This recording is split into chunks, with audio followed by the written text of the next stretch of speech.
Hey, j'espère que vous allez bien, c'est Mathilde, je suis trop contente de vous retrouver aujourd'hui sur ma chaîne YouTube pour une toute nouvelle vidéo dans laquelle on va parler du prix que ça coûte d'être propriétaire d'un cheval. Combien ça coûte réellement d'entretenir un cheval à l'année, c'est ce qu'on va voir aujourd'hui dans cette nouvelle vidéo. C'est parti!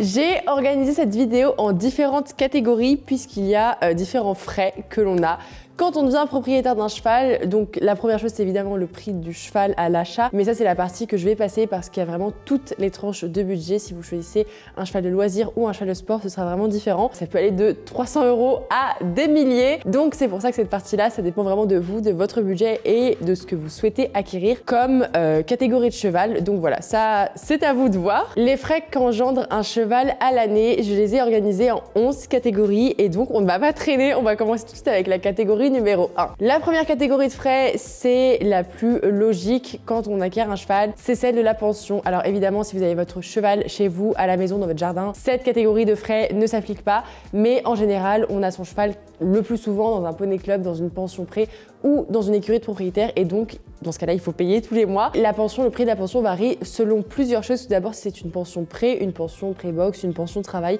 selon la catégorie de pension où l'on est, selon la région également et selon les infrastructures disponibles. Parce que si vous avez une pension pré mais avec des infrastructures de fou malade, avec un manège, un marcheur, une piste de galop, de la balnéothérapie, forcément, ce sera plus cher qu'une pension box avec zéro infrastructure. Généralement, les prix qu'on voit le plus souvent pour des pensions pré, ça va être de 150 à 300 €. Pour les pensions pré-box, ça va être entre 400 et 800 € quand c'est près de grandes villes.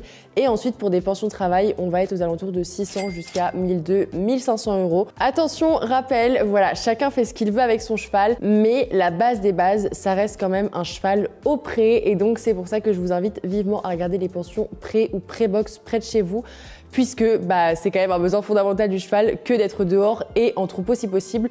Donc voilà, moi mes chevaux sont en pension pré-box à l'heure actuelle parce que c'est ce qui leur va le mieux et c'est ce qui répond le mieux à leurs besoins de cheval, tout simplement. Pour vous aider dans votre recherche de pension, je vais vous donner mes 4 critères quand je cherche une pension pour mes chevaux qui sont des critères fondamentaux quand je recherche un endroit où loger mes chevaux puisque je déménage tous les 4 matins. La première condition, c'est donc qu'ils soient au pré avec box la nuit puisque c'est plus pratique pour moi, c'est plus simple et je veux qu'ils gardent un rythme, surtout s'ils doivent aller en clinique comme ça a été le cas récemment pour Calici ou alors en concours ou peu importe. Je veux qu'ils dorment au box la nuit et qu'ils soient au pré ensemble la journée. Deuxième condition, avoir quelqu'un avec qui prendre des cours, donc avoir un coach, puisque je trouve ça très important de pouvoir être encadré à cheval, peu importe le niveau qu'on a, c'est toujours bien. C'est quand même pratique d'avoir quelqu'un pour travailler son cheval quand on n'est pas là, ou alors d'avoir une demi-pension, mais donc d'avoir quelqu'un de confiance qui peut monter le cheval et qui peut nous aider à cheval pour prendre des cours. Troisième point, c'est d'avoir une écurie qui respecte le cycle de digestion du cheval, et quand je dis ça, je pense au foin, puisque la base de l'alimentation d'un cheval, c'est l'herbe et le foin,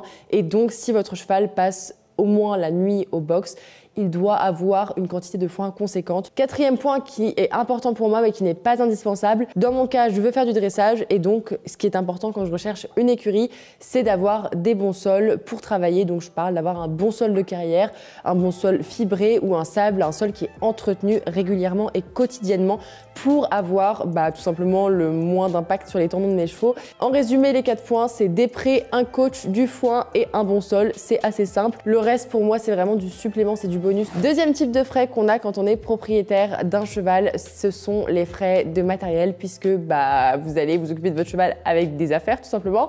Donc il faut investir dans une selle, un filet, des tapis, couvertures, etc. Mais la base de la base, elle est assez simple. Si vous souhaitez faire du travail monté, vous avez besoin d'une selle adaptée, un seul tapis, un filet, un licol, une longe, une ou deux couvertures pour l'hiver, s'il n'est pas tondu, juste des étanches, et après un set de brosses. Il n'y a pas besoin de grand chose. S'il n'a pas de fer, il n'y a techniquement pas besoin de guêtre, pas besoin de cloche, mais voilà, après c'est du travail, ça dépend vraiment selon le cheval, avec d'affinement, selon l'équipement dont il a besoin. Le matériel de base est assez simple. Troisième type de frais, ce sont les frais liés à l'alimentation. Généralement, si votre cheval est en pension, vous n'avez pas à payer l'alimentation en plus, sauf si vous voulez donner un aliment spécial à votre cheval qui n'est pas fourni par l'écurie. Par contre, vous pouvez toujours utiliser des CMV, des compléments alimentaires, et également des mâches si vous souhaitez en faire à vos chevaux. Dans mon cas, mes 2 chevaux ont des CMV et des compléments compléments. Les CMV, ce sont donc des compléments minéraux vitaminés qui permettent d'apporter des vitamines, des oligo-éléments et des micronutriments qui sont indispensables au bon fonctionnement de l'organisme du cheval, et donc c'est des compléments qu'on donne en plus de la ration généralement. Moi dans mon cas, mes chevaux ils ont chacun des CMV et ils ont également des compléments alimentaires, donc pour les articulations ou alors pour la croissance, la pousse de la corne, la pousse des crins. Voilà, ils ont chacun différents compléments alimentaires qui sont donnés donc en continu pendant l'année ou sous forme de cure. Et donc ce sont évidemment des frais en plus à prendre en compte, tout comme les mâches qui sont en fait une forme d'aliment qu'on donne sous forme de bouillie qui aide à la récupération après l'effort et à l'hydratation, qui sont très bons pour la digestion et très doux pour la flore intestinale du cheval. Et donc le mâche, ça se fait généralement 1 fois par semaine, 2 fois par semaine ou après des gros efforts. Pareil, ce sont des sacs de grains à acheter en plus. Sligo, il a un complément pour les articulations qui coûte 300 € par an. Il a ses CMV qui coûte 64 € par an, donc ça c'est un petit peu moins cher. Et ensuite il a ses protéines, il a des protéines en plus qui coûtent 134 € par an. Il a également du magnésium pour le stress et de la biotine sous forme de cure à très petite dose, donc ça j'ai pas les prix du magnésium et de la biotine, mais il a ça en plus, donc il a 5 compléments.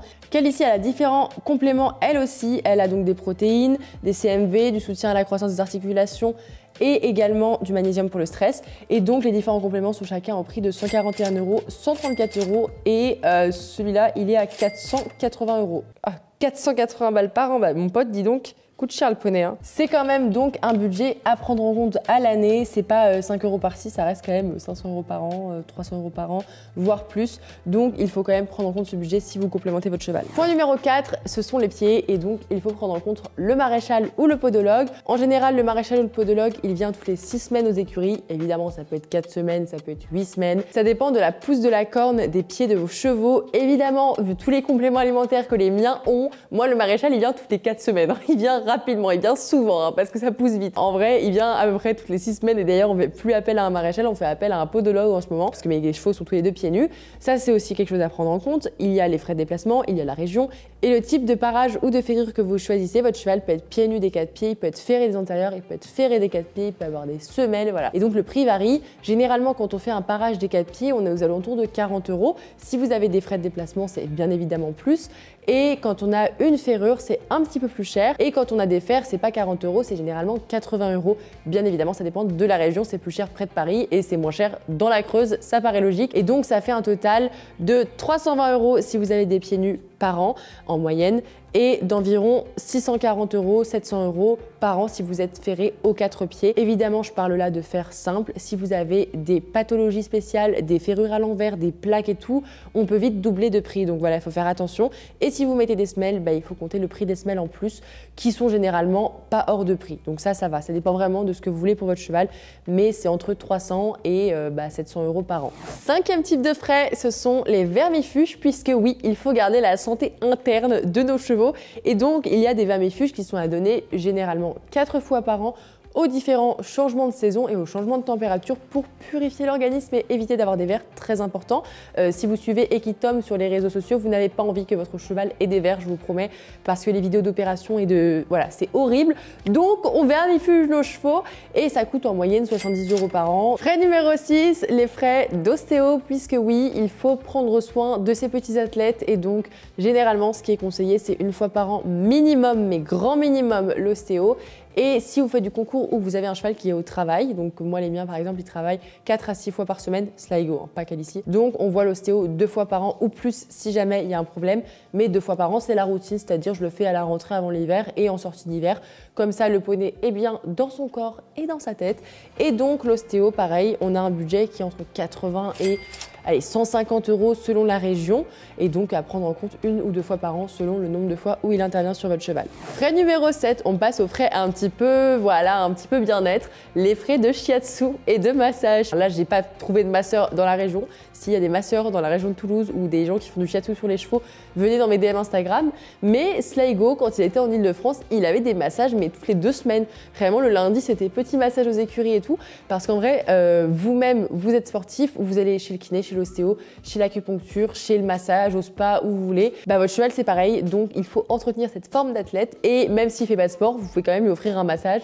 Donc voilà, si jamais vous avez un cheval qui est au travail, c'est quand même sympa de lui faire des massages régulièrement. Vous pouvez bien évidemment le faire vous-même, mais vous pouvez également faire appel à des masseurs professionnels qui ont des outils et des machines que vous n'avez pas forcément et qui ont une formation spéciale médicale et précise pour faire des massages de qualité à vos chevaux. Et ensuite, vous avez d'autres pratiques, de l'acupuncture, du shiatsu ou d'autres types et formes de détente et de bien-être. En tout cas, si vous avez jamais essayé le shiatsu, moi j'avais essayé, c'était super, le cheval était hyper détendu et ça avait trop bien marché. Donc je vous invite aussi à vous tourner vers ces types de médecine parallèle pour vos chevaux. Niveau budget, on est moins cher que sur l'ostéopathe et ça dépend évidemment si vous le faites toutes les semaines, toutes les 2 semaines ou juste une fois par an. Mais voilà, la fourchette de prix, c'est 30, 40, 50, 100 euros. Ça dépend du praticien, ça dépend de la formation, ça dépend de la durée de la prestation et évidemment si vous prenez un abonnement à l'année ou pas. Le porte-monnaie se vide de plus en plus dans cette vidéo, mais 8e frais à dépenser quand on a un cheval, c'est le frais de dentiste. Le dentiste, c'est indispensable. Vraiment, je peux vous dire en connaissance de cause. Le dentiste, c'est indispensable à voir minimum une fois par an si vous avez un cheval comme la mienne, Calici, qui a des pathologies, c'est plus souvent, donc nous, c'est tous les 6 mois. Mais voilà, une fois par an, vous avez le dentiste qui vient et qui regarde les dents, qui les lime quand il y a des surdents pour éviter que le cheval ait mal tout simplement et qui les regarde. C'est-à-dire il faut limer, il faut toucher et il faut regarder parce que si on ne regarde pas avec une caméra ou même avec une lampe sur la tête en regardant en détail, on ne voit pas les caries tout simplement. Et donc Sligo, on a découvert qu'il avait des caries un petit peu tardivement, on les a découvert que cette année. Donc voilà, il faut vraiment regarder en détail les dents du cheval pour être sûr qu'il n'a pas de pathologie et de problème dentaire. Le dentiste, c'est entre 70 et 95, 100, 110 euros. Ça dépend aussi du temps que ça prend et des choses qu'il y a à soigner. Et ça dépend également de si vous avez besoin de calmer votre cheval avec un anesthésiant. Et donc dans ce cas-là, ça peut être évidemment plus cher. Point numéro 9, les vaccins. Il y a des rappels de vaccins à faire tous les ans sur vos chevaux. Et donc pour les vaccins, il faut compter au minimum une quarantaine d'euros par an pour ces rappels qui sont indispensables pour avoir un cheval en bonne santé. Point numéro 10, le vétérinaire, ma partie préférée cette année. Alors le vétérinaire, il doit venir généralement une fois par an pour faire un check-up. Ça coûte environ 200 euros. C'est généralement un check-up de base. Si vous n'avez pas de radio à faire, c'est le prix de base que vous facture votre vétérinaire avec son déplacement. Donc une nouvelle fois, ça dépend de la région. Et si jamais d'ailleurs ça vous intéresse d'en savoir plus sur le métier de vétérinaire, je vous mets la vidéo qu'on a faite à ce sujet-là dans le petit juste ici où on a posé toutes vos questions à un veto équin, donc c'est juste par ici si vous voulez aller regarder. En bref, il faut toujours être prévoyant et vigilant et il faut toujours penser que des urgences vétérinaires et des frais qui en découlent peuvent arriver à n'importe quel moment et c'est pas parce que vous avez une vie paisible et tranquille avec votre cheval depuis 10 ans que demain vous ne pouvez pas avoir un problème. Il y a énormément de pathologies et énormément de soucis, pas forcément très graves, mais il faut pouvoir financer les soins et dans ce cas-là, il faut s'y préparer. 11e frais à prendre en compte, ce sont les frais de transport puisque si vous achetez un cheval, vous allez vouloir pouvoir le véhiculer et le transporter. Dans ce cas-là, vous avez différentes options. Il faut soit acheter un van ou acheter un camion, ça a un coût, ou alors louer ce camion ou ce van ou faire appel à un transporteur. Voilà différentes options qui se présentent à vous. Si vous bougez très souvent, le plus simple, c'est quand même d'acheter quelque chose comme un van ou un camion. Si c'est très occasionnel, c'est plus simple de le louer. Nous, par exemple, on a un van, une place et demie, donc on peut transporter qu'un cheval et pas les deux, mais bon, on a un van, une place et demie qu'on a acheté il y a 10 ans, je pense, à peu près, qui est très bien, super, fantastique. Et c'est intéressant, je trouve, d'avoir un van ou un petit camion pour être indépendant et pour pouvoir bouger quand on en a besoin. Si vous avez une urgence et que vous voulez emmener votre cheval en clinique ou si vous déménagez ou vous changez de région tous les 4 matins comme moi, c'est très pratique d'avoir un transport sur le long terme et si on bouge régulièrement, c'est évidemment le fait d'en acheter un qui vous coûte moins cher puisque la location pendant les week-ends pour partir en concours d'un camion, ça reste assez cher quand même. Au niveau du prix exact, si vous souhaitez acquérir un van ou un camion, bon déjà il faut avoir le permis de conduire, je pense que ça n'échappe à personne. Pour conduire un van selon le poids, etc. et la taille, il y a un permis en plus à avoir ou une formation, donc c'est encore autre chose à passer. Mais en tout cas, si vous souhaitez acheter un van, c'est entre 5 000 et 11 000 euros neuf. Voilà, ça dépend vraiment des options, etc. Et pour un petit camion de place, c'est un certain budget puisque ça coûte environ 60 000 euros. Voilà, ça coûte entre 50 et 75 000 euros. Et voilà, c'est quand même un investissement. Après, vous en avez quand même beaucoup d'occasions qui sont sur le marché. Après, c'est vrai que si vous sortez en concours tous les week-ends, c'est quand même plus pratique d'avoir son propre van ou son propre camion à disposition. Le petit récap, le van, c'est moins cher. C'est pratique parce qu'on l'attelle à la voiture et on part en 2 minutes, mais c'est plus contraignant au sens où on roule moins vite et il faut vraiment faire hyper attention sur la route et les chevaux voyagent moins bien que dans un camion. Un petit camion, c'est très pratique. On peut mettre plein d'affaires dedans, on peut mettre 2 chevaux. Ils voyagent extrêmement bien sur des longues durées, mais ça coûte beaucoup plus cher. Et donc, c'est pour ça que dans mon cas, on a un van, mais on fait appel à un transporteur quand on a besoin d'un camion. Le transporteur, ça a un coût, donc voilà. Faudra peut-être acheter un camion, Mathilde. Le 12e et dernier point, c'est l'assurance, puisque évidemment il faut prendre une assurance pour son cheval. Au niveau de l'assurance, il y a différentes formules, différentes assurances que vous pouvez prendre selon ce que vous souhaitez couvrir et selon la valeur de votre cheval, puisque le coût de l'assurance va dépendre de ce que vous souhaitez couvrir et du prix, de la valeur de votre cheval. Et donc voilà, c'est aussi simple que ça dépend de ces deux facteurs et de l'assurance que vous choisissez. Dans mon cas, Sligo a une valeur assurée d'environ 6 000 € et donc l'assurance me coûte à peu près 600 € par an. Mais si vous avez un cheval qui coûte 40 000 € ou qui a une valeur de 600 €, l'assurance ne sera pas la même. Évidemment, ça dépend du cheval que vous avez. Voilà tout le monde, cette vidéo est déjà terminée, j'espère qu'elle vous aura plu. N'hésitez pas à me poser toutes vos questions dans les commentaires si vous en avez et à liker si ça vous a plu. N'oubliez pas de me rejoindre sur Instagram et TikTok. J'espère en tout cas que ça vous aura aidé et que ça aura pu répondre à vos questions. La seule chose qu'il faut retenir, c'est qu'un cheval, ça engage des frais sur le long terme puisque vous vous engagez généralement pour une vingtaine d'années de frais devant vous.